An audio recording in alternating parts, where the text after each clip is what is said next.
Haya bwana, leo tupo na kijana hapa ambaye tunamwona mbele. Kuna mambo mengi sana ambayo anatamani kushare na sisi hapa ambaye tumsikilize kwa makini na pia tujue jinsi gani ya kumshauri kwenye yale ambayo amepitia na kumjenga kisaikolojia, kwa sababu kuna mambo mengi sana ambayo yanaendelea kwenye familia yake mpaka sasa hivi yuko na sisi hapa Fox TV. Hii ni hard movement, unajua kila mmoja anapitia kwenye movement ngumu za kimaisha, imradi tu mambo yakae sawa. Tutatuambia naitwa nani na ilikuwaje mpaka leo tuko naye hapa Fox TV. Kaka, habari? Salama. Kwa majina naitwa Mustafa Bakari. Ni mtoto wa mwisho wa familia. Tumezaliwa tupo wawili, mimi na kaka yangu. Nilikuwa naishi mimi, mama na baba. Baba hapo akawa na yaani mwanamke pembeni. Kabla sisi hatujui wala nini. Nimeenda tunaishi kwa furaha tu tumeishi. Ila tunashangaa mazingira yanaanza kubadilika. Mara aanze kutunyanyasa hivi, mara sio ampige mama. Imeenda mwisho wa siku. Na sababu ambazo alikuwa anampigia mama ni anampigia ni kwa sababu gani? Sababu akifanya tukio lolote lile, mara sio akichelewa kupika anampiga, mara kimuita anakuja kumpiga tu. Yaani sababu za ndogo tu, sio sababu kubwa. Labda akitoka mfano aende dukani akichelewa anampiga. Wewe sio mwanamke, sio anamsema mbele tu sisi mpaka siku po inatuuma. Mwisho wa siku anamwambia wewe sio mwanamke wa kuishi na mimi. Akamleta pale, akamleta mwanamke wake. Akaanza kumwambia baba, mbona unafanya hivi mbele ya mama? Tunapigwa makofi. Yule mwanamke anaishi mume ndani, sasa hapo anatunyanyasa, mara tupige, mara fanye nini. Mama akiondoka tunanyima chakula. Tukasema maisha tuenda paka lini? Mama tunashangaa tu anaumwa. Yaani hebu ngoja kwanza tuje hapa. Sijakuelewa vizuri. Nani ambaye alikuwa anapiga? Unasema kuna huyo mwanamke alikuwa amekuja mwingine hapa nyumbani. Mwanamke alikuja mwingine. Sababu yaani vitendo kana kubadilika kabisa. Yaani hata roho ile baba kumpenda mama kabadilika. Yaani alikuwa bado hajamwacha mama yako, lakini akamleta mwanamke mwingine ambaye alikuwa ni mwanamke wake au alikuwaje? Yaani mama hajamwacha. Sema hajamuoa, hajafanya kitu chochote, ikamleta tu ndani Mungu panaishi naye. Chumba hicho kuna la mama na baba, hapa na umo. Mama kupata toka dukula chumbani kwetu sisi. Hatari sana. Poleni. Asante. Imekuja pale, yaani tunalala imeenda mama, mwisho wa siku tunakuta mama tu akikoa na kwa damu. Nasema hivi nini mama? Tukimpeleka hospitali ambapo hana ugonjwa wowote ule. Baba tukimwambia kuhusu mama, atamtajua yenyewe bwana, mimi simniambie. Imeenda mchukua mpaka mama akatutoka duniani. Hapo tutoka duniani tukakaa pale miezi kadhaa, mama kaanza kutaka kama kuonyesha upendo kwetu sisi, anatujali. Akituambia kitu umefanya nini tutafanya. Alipokuja kuolewa kama mule ndani, tukaanza pale sasa kunyanyasa. Chakula tupewi. Shule tukiomba pale tunanyimwa. Ondokeni kama kamfuateni mama yenu huko kaburini. Tuambia hivyo, kasema maisha haya mbona kwangu ngumu kama kwetu sisi ngumu. Kakangu akaamua kutoka, akaondoka. Katoka leo sijui kakangu yuko wapi. Imeenda baba na yeye akaanza kuumwa. Kaumwa sana, ameumwa. Kwa siku na yeye akaparalyze. Alipoparalyze akawa tu ndani, afanye kazi yoyote.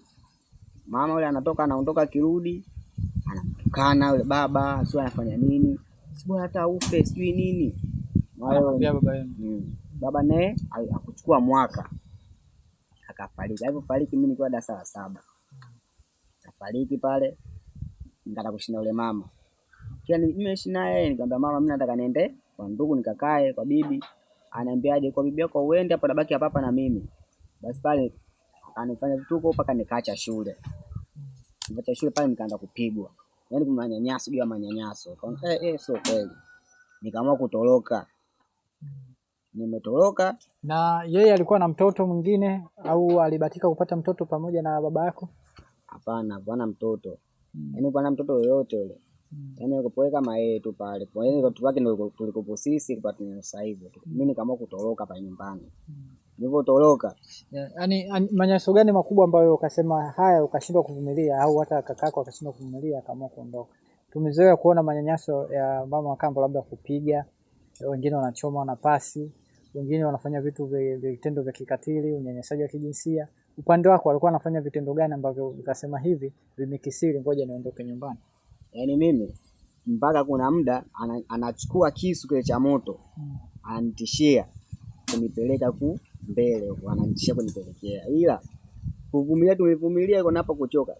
Chakula tukinywa chai asubuhi mpaka asubuhi tena, yeye anatoka anaenda sehemu nyingine, sisi kutashinda hata sana marejalani tunakuta mama, tukikuta mkate tunachukua turudi nyumbani tunakula. Yaani kwa maisha yetu ndio hivyo, sisi tulibadilika kabisa. Yaani sio kama watoto mara kwanza, maana sisi tulikopo kidogo, yaani maisha kidogo Mwenyezi Mungu alitujalia. Kwa hiyo imeenda mpaka tukamwa kaka kashaondoka, na mimi nifanye nini baki hapa nyumbani kama mimi kuondoka. Nilipoondoka nikaja huku Dar. Nilipofika huku sina ndugu yoyote, nikafikia tu nimetulia tu barabarani, nalala madukani, mara si nipigwe si nifanye nini, nikaitiwa mwizi, nikakamatwa, nikapelekwa kituoni, nikaelezea shida, akaniambia pole sana, wakanichangia hela pale, wakanipeleka kuna sehemu nisahau kidogo jina pale. Sasa ndio nilipoanza kulelewa, nimelelewa mpaka hapa sasa hivi hapa, mpaka wanafikia hapa. Okay. Sasa katika kupambania haki yako, labda nyumba hapo ambako mlikuwa mnaishi nyumbani, baba na familia nzima, mlikuwa mmejenga au mlikuwa mmepanga? Ina maana kwamba baba hajaacha mali yoyote ya kwako ambayo unaweza kusema bwana, watoto mkajishikiza kuendelea na taaluma zenu? Baba alijenga nyumba 3 na alikuwa na magari 2. Kwa hiyo hivyo vitu vyote kwangu mpaka sasa hivi mpaka nilivyoona vya uchungu, sio naviona vya uchungu, maana yule sijui kama bado yupo hai au amekufa. Kwa hiyo yani kama mtu akitokea hivi yani kunisaidia, anisaidie sana, nipambanie mali zangu, nipambanie. Ndio pale jasho la mama yangu na baba yangu, ila yani sasa nimeviacha, anakula mtu ambaye sio jasho lake. Yani katufukuza wote. Sasa hivi anaishi peke yake, sijui huko sasa hivi ipoje. Yani hata sijui huko babangu kwa alipo, sijui anajisikiaje, wala yule mama yangu. Sasa tupo tu, yule kakangu hadi leo sijabahatika kabisa kumuona kakaangu. Kakako anaitwa nani, labda wakasikia watu wakapewa taarifa?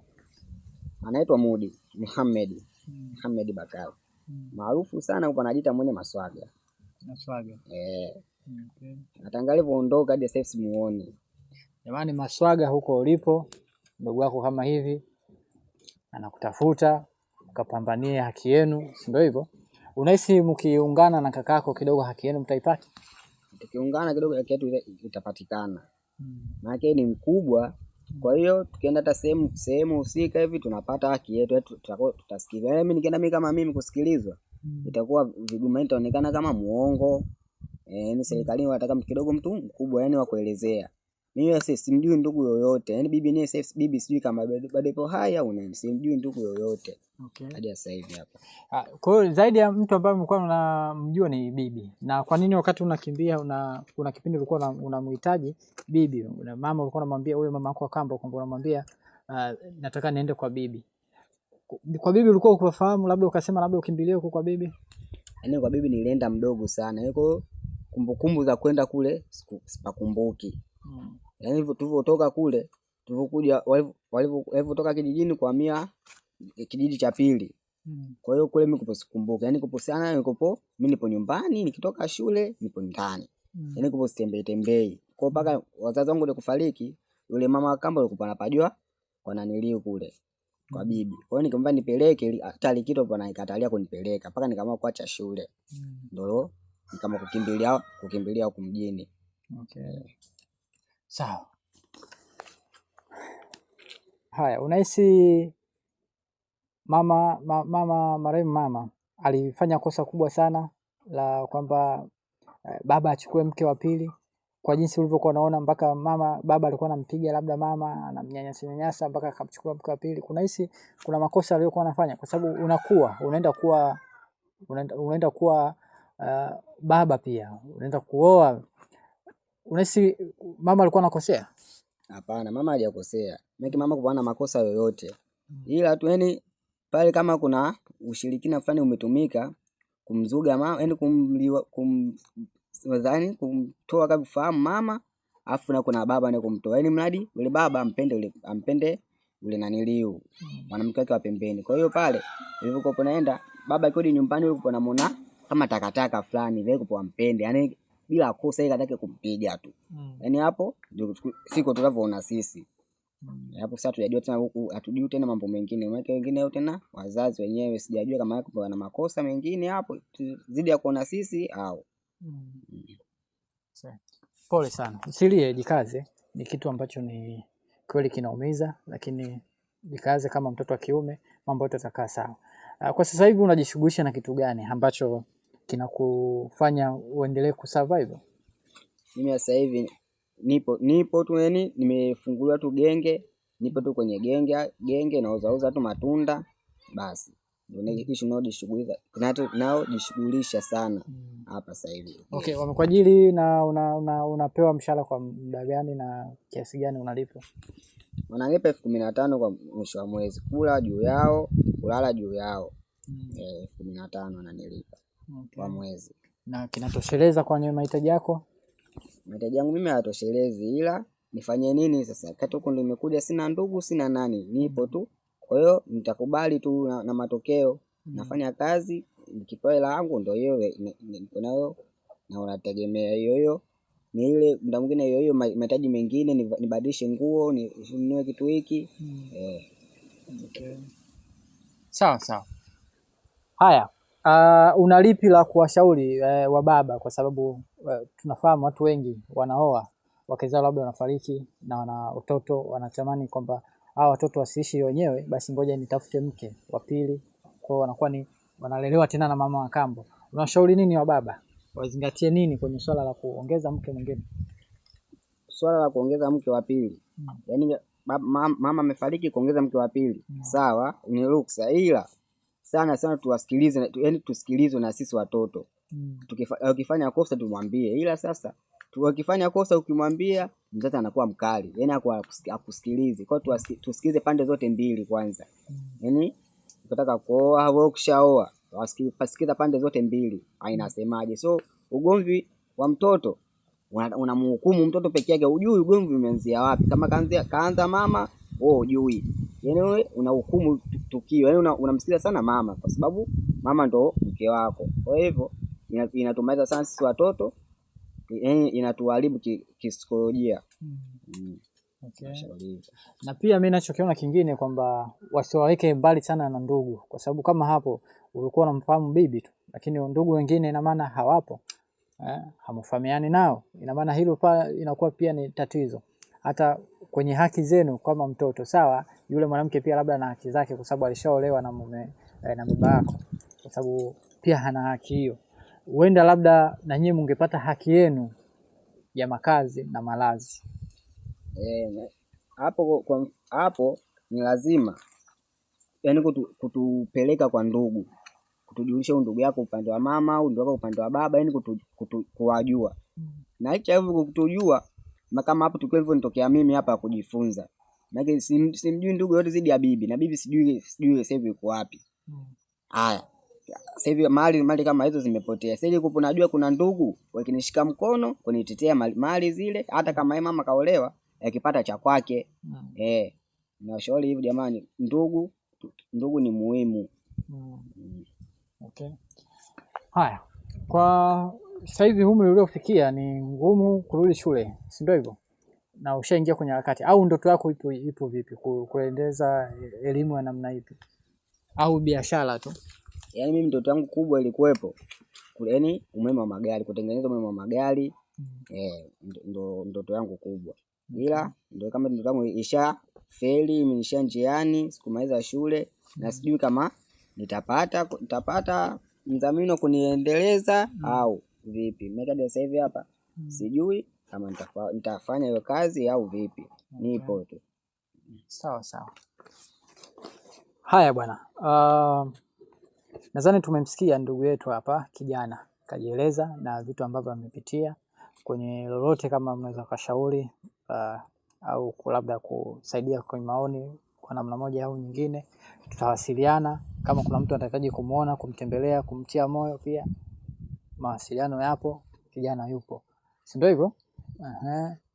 Kuna neno la mwisho labda la kuzungumza? Neno langu la mwisho jamani, wazazi tuwapende sana watoto. Yaani tuwasikilize sana. Sio kosa tu kidogo kumwalimu. So wengine japokuwa mzazi mtoto wake mwenyewe wa kumzaa na bado anamnyanyasa. Hii jamani sio haki. Tusikilizeni na sisi jamani. Na sisi tuna haki yetu, tuna ndoto zetu, usituvunje moyo jamani. Tusikilizeni. Kwa hapo moja kwa moja kwanza inaonekana kama yule mama Kambo alikuja kwa nia ya kutaka mali pale nyumbani. Alikuja kwa nia ya kutaka mali. Maana yake baba vitu walivyokupa pale mule ndani, alikuwa anazitaka mali tu. Yaani kaja pale kwa ajili ya mali, hajaenda kwa ajili ya upendo, mali. Alifuata mali tu basi. Sawa sawa. Haya, asante kwa kuwa nasi mwanzo mpaka mwisho. Hii ni Fox TV na hii ni Hadi Movement.